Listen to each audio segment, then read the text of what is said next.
mulai Ya, dari saya Menristek, saya sudah memikirkan dan saya meyakini betul bahwa tanpa kita memiliki ya kemampuan iptek, ilmu pengetahuan dan teknologi, kita tidak mampu melahirkan inovasi sebagai penggerak daya saing bangsa. Itu saya meyakini betul itu sejak saya kuliah di Bandung. Saya meyakini itu. Oleh sebab itulah maka lahirlah undang-undang itu yang sebagai satu katakanlah pilar kita untuk mengembangkan inovasi nasional kita. Nah, di perhubungan saya berpikir kita tidak mungkin meningkatkan daya saing bangsa kita tanpa kita bisa menekan ya kos logistik, atau istilah saya itu adalah memperpendek jarak ekonomi. Karena saya meyakini betul pada waktu itu jarak antara Jakarta Singapura secara geografis lebih jauh dari jarak Jakarta ke Lampung atau ke Bengkulu. Akan tetapi jarak ekonominya 2,5 kali lipat.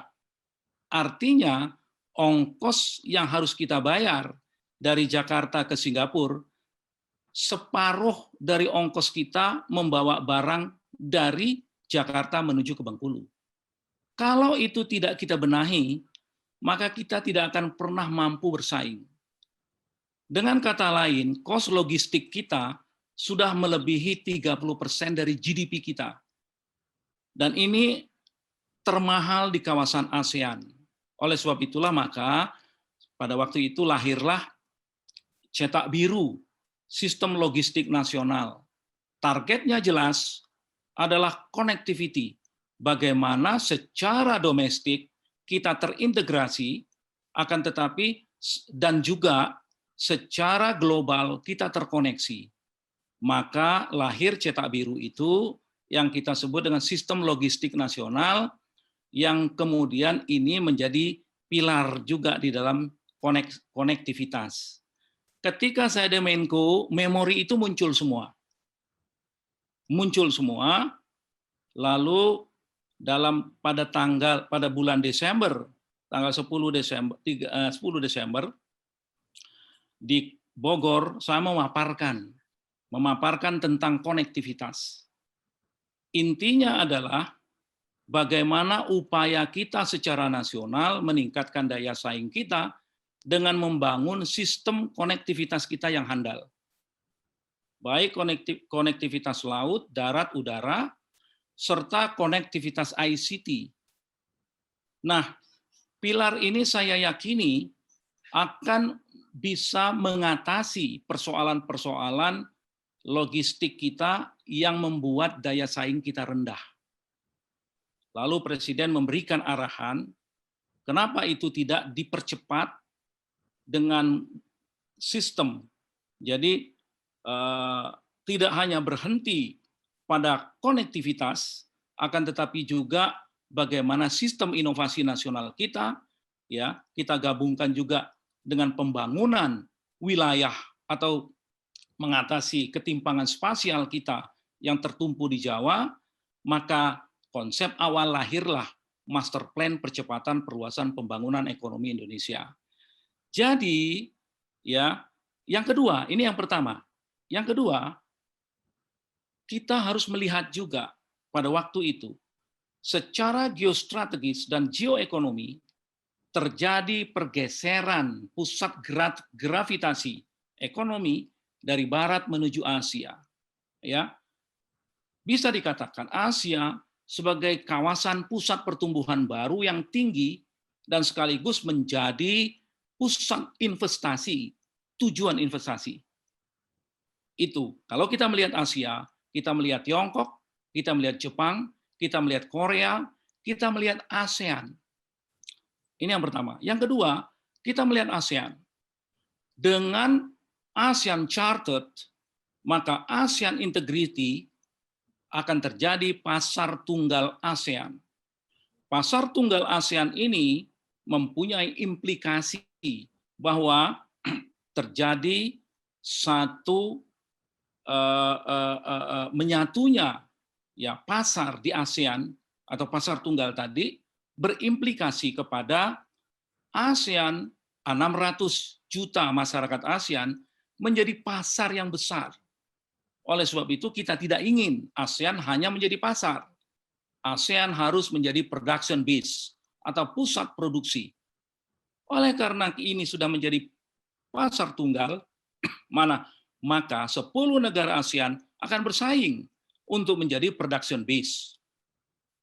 Ini latar belakang yang kedua. Yang ketiga, kita lihat Indonesia.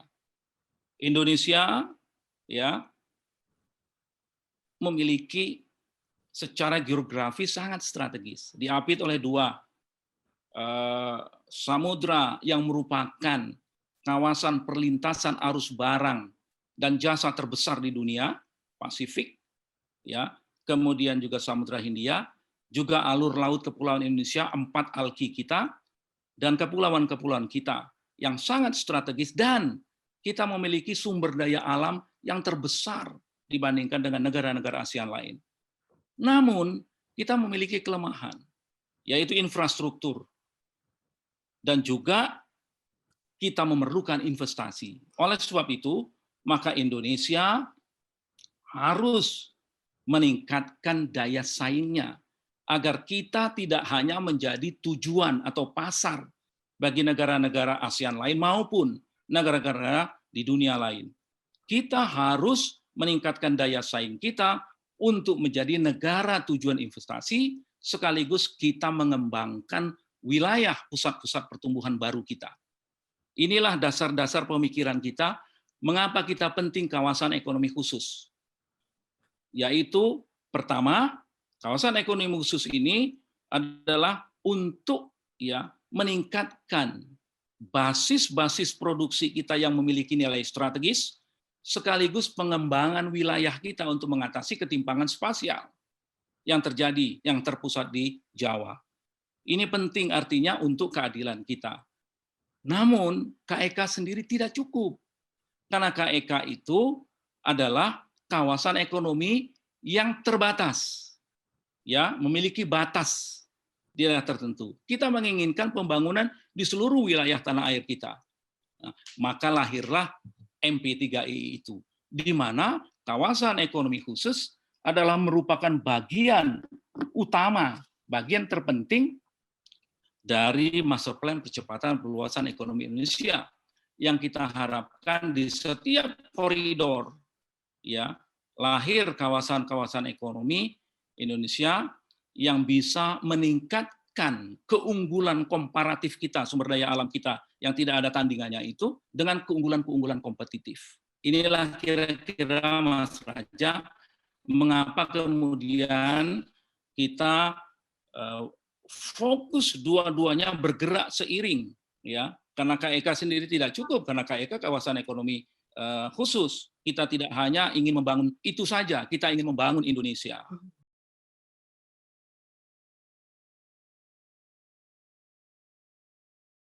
Saya meyakini betul bahwa setiap pemimpin kita, siapapun itu, pemimpin kita, presiden kita, tentu berusaha keras untuk memajukan bangsanya. Ya, nah, kalau saya juga meyakini bahwa pembangunan itu adalah continuity and change, berlanjut dan dilakukan perubahan-perubahan, disesuaikan dengan gerak tantangan zamannya, sekaligus juga melanjutkan yang sudah ada. Saya meyakini itu. Oleh sebab itu, di era Pak Jokowi, apa yang sudah ada yang baik di zaman Pak SBY dilanjutkan. Dan apa kira-kira yang tidak cocok atau diperlukan perubahan seiring dengan tantangan zamannya, maka dilakukan suatu perubahan. Saya terus mengikuti sebagian besar dari proyek-proyek strategis yang ada di dalam MP3I dilanjutkan.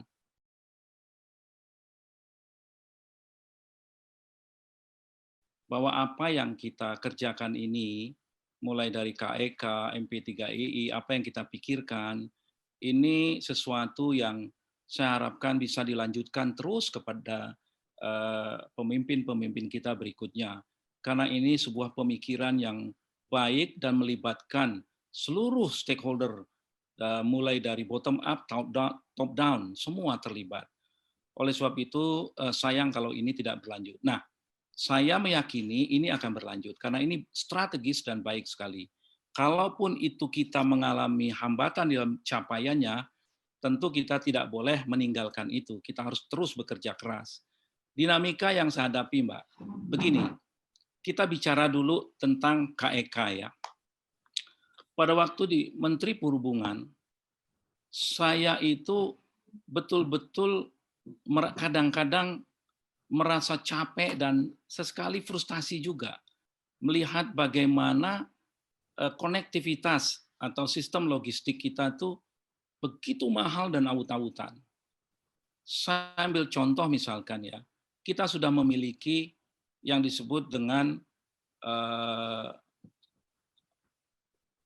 katakanlah special economic zone, tapi bukan special economic zone, katakanlah kawasan otorita Batam. Setiap saat kami mendapatkan komplain dari para mitra-mitra yang ada di sana. Pada waktu itu kerjasama dengan Singapura, katakanlah, untuk mengembangkan Batam. Apakah itu di bidang labor, tenaga kerjaan, apakah itu di bidang katakanlah perizinan, tumpang tindih ini dan itu, ini semua adalah sesuatu yang saya hadapi pada waktu itu. Dan kita selesaikan satu persatu. Jadi dari situ kemudian kita berpikir, kita tidak bisa mengerjakan sesuatu itu tambal sulam. Membuat kawasan, tapi tumpang tindih, katakanlah, dengan kewenangan pemerintah daerah. Sehingga otoritas Batam beradu kekuatan dengan wali kotanya dalam memberikan perizinan pada wilayahnya dan sebagainya. Dengan demikian kita berpikir, kita harus melahirkan sesuatu kawasan pertumbuhan baru, yang akhirnya kita sebut dengan KEK itu, dengan undang-undang yang jelas, diikuti dengan seperangkat aturan-aturan yang tegas, sehingga di situ tidak ada lagi istilah tumpang tindih, tidak ada lagi istilah ini kewenangan si A, ini kewenangan si B. Nah, oleh sebab itulah, Mbak, Undang-Undang 39 2009 itu lahir melalui suatu dialog perdebatan yang panjang, kemudian lahir, tidak selesai di situ. Ternyata, Mbak, ini yang lelah kami 1 tahun penuh adalah bagaimana melahirkan peraturan pemerintah turunan dari undang-undang. Yang kesemuanya itu berada pada kewenangan menteri masing-masing. Menteri ini punya kewenangan diatur oleh undang-undang sendiri. Menteri itu punya kewenangan diatur oleh undang-undangnya sendiri. Mensinkronkan ini bagian yang paling melelahkan di Republik ini. Nah, oleh sebab itu, maka di situ, di dalam MP3II, ada yang kita sebut debottlenecking proses. Bila perlu kita pangkas undang-undang itu, lahirkan undang-undang baru, kemudian kita revisi peraturan-peraturannya, perundang-undangannya, agar lahir revisi dan peraturan baru yang disesuaikan dengan dinamika baru dan tantangan yang kita hadapi. Itu pun tidak bisa cepat. Nah, 1 tahun lebih kita menguraikan itu. Bagaimana undang-undang kepabeannya, bagaimana di kawasan ekonomi khusus itu mendapatkan katakanlah fasilitas perpajakan, kepabeanan, kemudian juga ketenaga kerjaan, dan sebagainya. Ini lelahnya luar biasa, Mbak.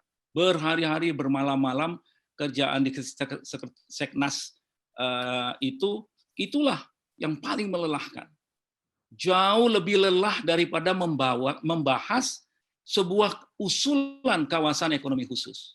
Kalau usulan kawasan ekonomi khusus, walaupun yang diusulkan itu ada 65 buah, akan tetapi kami cepat bisa menyelesaikan itu. Oh, ini memenuhi, ini kurang, ini diperlukan ini, itu diperlukan itu.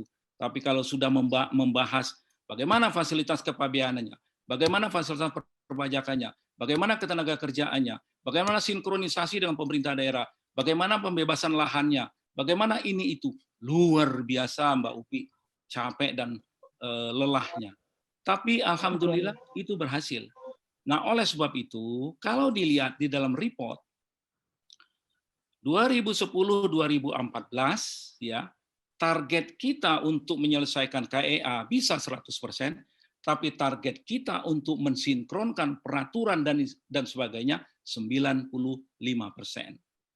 Masih alhamdulillah 95%, tidak bisa 100% juga. Jadi saya merasakan sampai sekarang itu tetap menjadi tantangan kita. Bagaimana kita mengatasi birokrasi, sinkronisasi, harmonisasi, ini adalah bagian-bagian yang memang melelahkan. Saya sering sekali mendengar bagaimana Pak Jokowi sangat katakanlah kadang-kadang keras mengatakan bagaimana ini kok lama, bagaimana ini kok terhambat, kenapa ini begini, kenapa itu begitu. Ya itulah yang kita hadapi.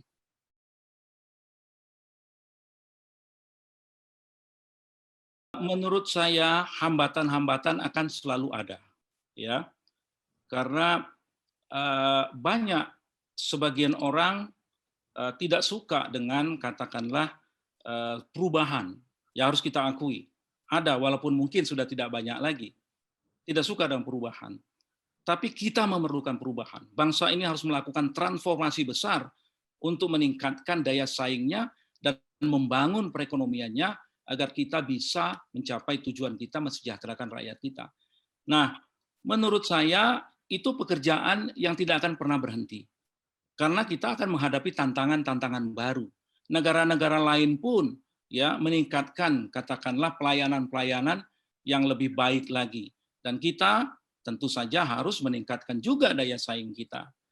Daya saing kita harus kita akui 2 tahun terakhir itu agak menurun, ya ke angkanya diukur dari apa yang dilaporkan di dalam Economic Forum. Jadi menurut saya pekerjaan itu akan terus kita hadapi. Masalah sinkronisasi, masalah debottlenecking proses, masalah melakukan penyesuaian terhadap gerak langkah dinamika global dan sebagainya.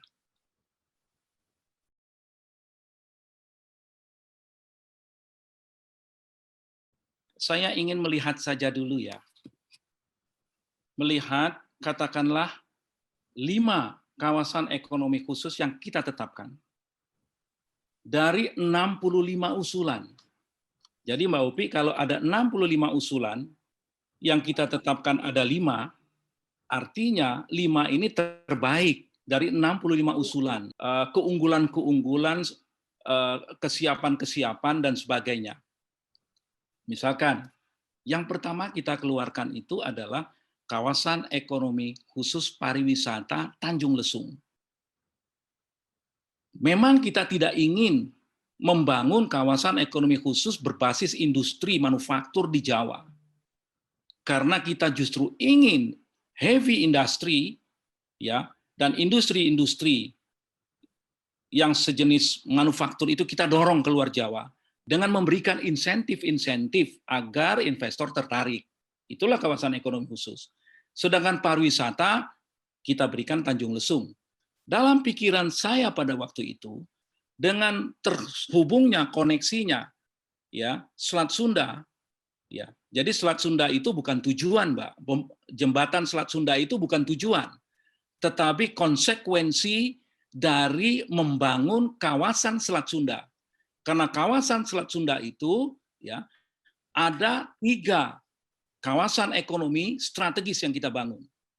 Di 2 di Sumatera, 1 di Banten, 2 di Banten. 1 di Banten, kawasan ekonomi khusus pariwisata. 2 di Sumatera, kawasan industri. Karena kawasan industri memerlukan mobilitas agar mendorong dari Jawa ke Sumatera, maka diperlukanlah jembatan itu. Jadi jembatan bukan satu tujuan, tapi jembatan adalah pelengkap membangun kawasan. Membangun kawasan. Oleh sebab itulah, di dalam koridor, Banten disatukan dengan Sumatera, koridornya itu. Nah, lalu yang satu lagi, kita Semangke. Nomor 2, kawasan ekonomi khusus Semangke. Saya ikut meresmikan di awal itu. Kemudian diresmikan kembali ke Pak Presiden kita, Pak Jokowi, it's okay. Saya lihat, satu, terkendala yang di Tanjung Lesung. Mengapa? Jalan tolnya belum. Beberapa hal yang kita perlukan juga belum. Nah, Semangke berjalan. Pada waktu itu, Unilever sudah konkret untuk memindahkan basis industrinya ke situ. Berbasis oleochemical dengan mengembangkan, katakanlah, kekuatan agro industri di Sumatera, maka kita meyakini betul kawasan ekonomi khusus Semangke itu menjadi pusat pertumbuhan baru berbasis kepada oleochemical yang memanfaatkan perkebunan-perkebunan rakyat sekaligus industri-industri besar, sehingga kita tidak hanya menjual bahan mentahnya, krudnya, tetapi itu menjadi basis industri turunan dari itu. Saya pada waktu itu melihat berjalan. Nah, namun ada kendala. Pelabuhan Tanjung, Kuala Tanjung juga masih terkendala. Ya. Nah, jadi kalau tadi itu kita mengatakan bahwa kalau metamorfosi dari telur kemudian ini kita berada di mana, saya nggak berani juga untuk mengatakan kita berada di mana, tapi ada progres, namun slow. Ada progres. Ini memerlukan keseriusan, oleh sebab itu saya tulis di situ.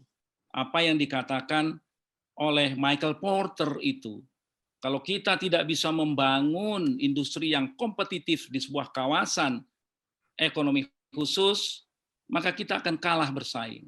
Yang kedua yang dikatakan oleh Paul Krugman, kalau kita membangun kawasan ekonomi khusus atau maka spasial tuntaskan mulai dari pelabuhan ini dan infrastruktur dan seterusnya. Jadi tidak boleh kita berhenti setengah. Nah, oleh sebab itu menurut saya ya, kita memang masih diuntungkan karena ada keunggulan komparatif kita, yaitu sumber daya alam yang tidak dimiliki orang lain. Nah, ini harusnya selalu kita manfaatkan keunggulan komparatif ini, karena orang tidak akan pergi kemana-mana.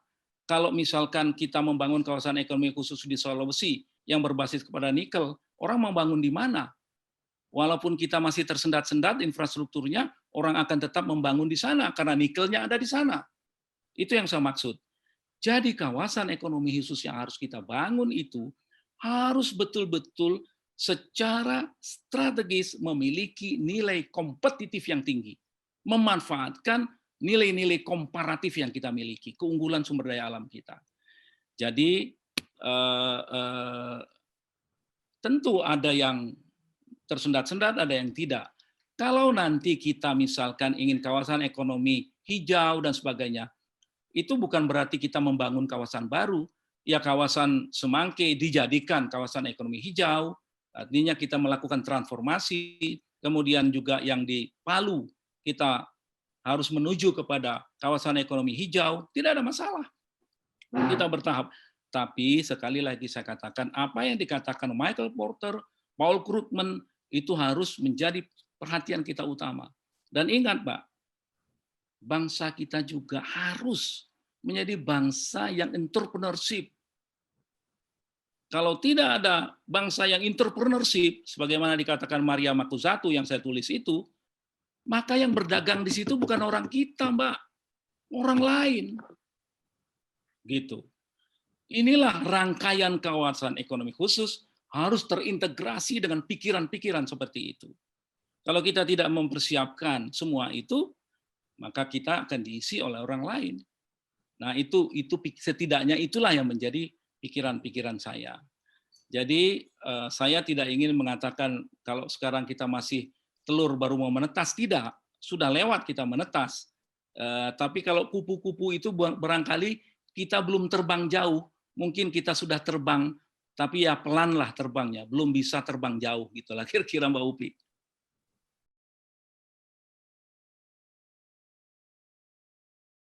Wah, syukurlah Pak Idip, saya senang itu mendengarnya. Tapi ada satu lagi Pak Idip, mimpi saya itu mudah-mudahan terwujud. Masih ingat ketika saya menjadi ketua tim pengambil alihan Inalum, luar biasa dinamikanya. Mimpi saya adalah kawasan itu menjadi basis industri berbasis kepada aluminium, sehingga akan tumbuh industri-industri berbasis aluminium di sana itu. Nah, mudah-mudahan itu juga akan jalan di situ.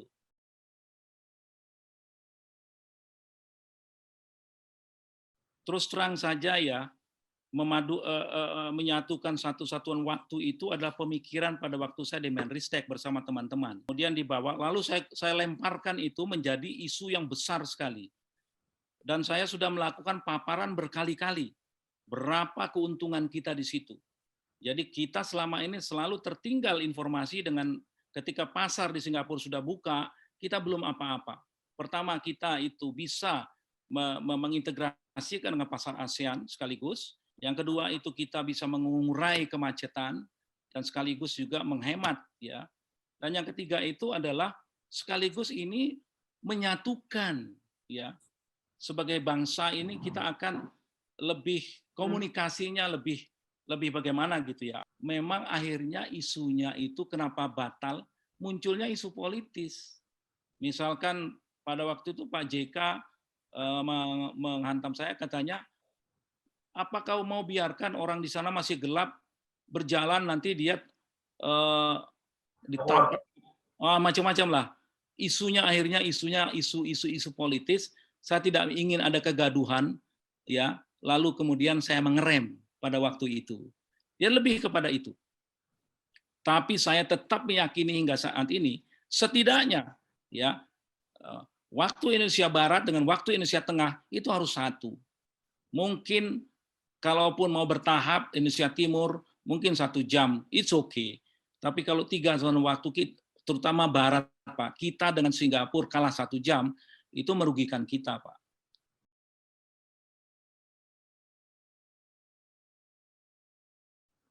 Yang pertama, ya kawan, yang pertama begini, mengapa sih kita membangun kawasan ekonomi khusus? Apakah kita sekedar ingin menarik investasi? Walaupun itu penting, tentu tidak hanya sekedar itu. Oleh sebab itu, saya memikirkan apa yang kita sebut sebagai mengatasi ketimpangan spasial. Ya, jangan kue pembangunan itu hanya terpusat di Jawa. Kalau hanya terpusat di situ, maka tidak tercapai keadilan sosial bagi seluruh rakyat Indonesia.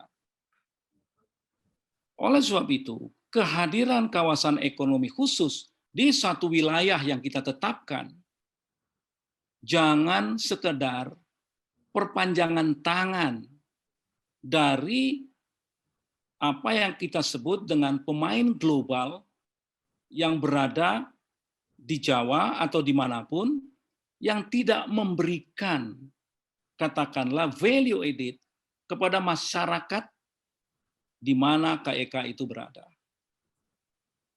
Dengan kata lain, maksud saya, di samping kita mempersiapkan kawasan ekonomi khusus, kita penting mempersiapkan anak-anak kita di kawasan tersebut. Ini yang kadang-kadang kita lupa. Apa yang saya sebutkan tadi, bagaimana kita membangun entrepreneurship anak-anak kita, sehingga kue pembangunan di kawasan ekonomi khusus tersebut bisa merata dinikmati oleh kawasan di daerah tersebut. Karena salah satu tujuan daripada pembangunan kawasan ekonomi khusus tidak hanya katakan membangun basis industri yang strategis, kemudian meningkatkan investasi, menarik investasi, akan tetapi juga adalah pengembangan wilayah pusat-pusat pertumbuhan baru. Nah, pusat pertumbuhan baru ini harus memberikan manfaat kepada masyarakat di daerah tersebut. Jadi pemikiran kita Kalau kita boleh saya agak sedikit meloncat, mengapa saya dulu paling getol menolak atau melarang ekspor bahan mentah? Karena apabila kita menjual bahan mentah, maka kita hanya memerlukan kuli untuk mengeruk tanah atau mineral-mineral tersebut. Tidak perlu insinyur, karena tidak ada industrinya. Jam kerja, neraca kerja kita nggak ada. Nah, demikian juga di kawasan ekonomi khusus. Dengan adanya industri tersebut, maka harus dibarengi juga. Nah, inilah ada di dalam MP3EI, Pak Raja. Harus dibarengi, di dalam kawasan ekonomi khusus tersebut, harus dibangun pusat-pusat inovasi. Mulai dari pendidikan sekolah, dan ini perintah di dalam MP3I itu ada. Dan ini harus juga tercermin di dalam kawasan ekonomi khusus. Kalau kawasan ekonomi khususnya itu katakanlah berbasis nikel di sana, harus ada sekolah kejuruan di sana, politeknik, mengedukasi masyarakat di sana, baik entrepreneurship-nya, baik keahlian teknisnya, pemahamannya tentang sumber daya alam. Nah, inilah yang saya katakan bahwa kehadiran kawasan ekonomi khusus tersebut akan membawa kesejahteraan tidak hanya kepada katakanlah investornya, tapi kepada seluruh rakyat, terutama bagaimana ketimpangan spasial itu bisa kita wujudkan. Itu Mas Raja pesan saya yang paling penting. Selebihnya saya kira itu berjalan, saya kira sudah. Jadi sebetulnya di dalam undang-undang itu sendiri sudah kita pikirkan agar supaya ada pemahaman, sinkronisasi antara pusat daerah tentang kehadiran kawasan ekonomi khusus. Misalkan dibentuknya sekretariat Dewan Nasional yang dipimpin oleh Menko Perekonomian. Artinya secara kementerian selesai ada di Menko Perekonomian. Segala hal-hal yang berkaitan dengan peraturan perundangan dikoordinasikan oleh Menteri. Nah, ada ketua sekretariat daerah juga ada. Sehingga ada sinkronisasi di situ. Nah, menurut saya ini yang harus selalu ada komunikasi timbal balik di mana daerah memberikan katakanlah daerah itu dalam hal ini bukan pemerintah daerahnya tapi sekretariat kawasan ekonomi daerah yang katakan mengevaluasi, lalu kemudian sekretariat nasional itu merespons apa yang menjadi kendala dan apa yang harus katakanlah diperbaiki atau dilanjutkan. Nah, bila ini bisa kita pertahankan, ya pergantian kepemimpinan nasional tidak akan memberikan kendala apa-apa terhadap keberlanjutan kawasan ekonomi khusus itu.